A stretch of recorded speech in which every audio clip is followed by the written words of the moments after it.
Hey everybody, today I've got a 2019 Jeep Cherokee with a 3.2 liter.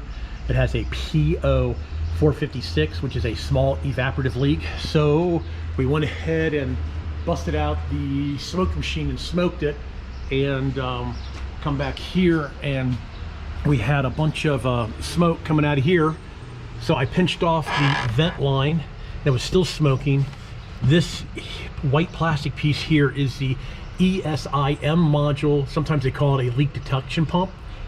This was leaking. So you can see here's the old one, and you can see right here that it is cracked and it was leaking where the white plastic and the black plastic meet. So that has taken care of our leak, and it should fix this one.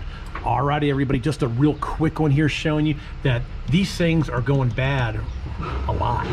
So don't forget to subscribe in that corner.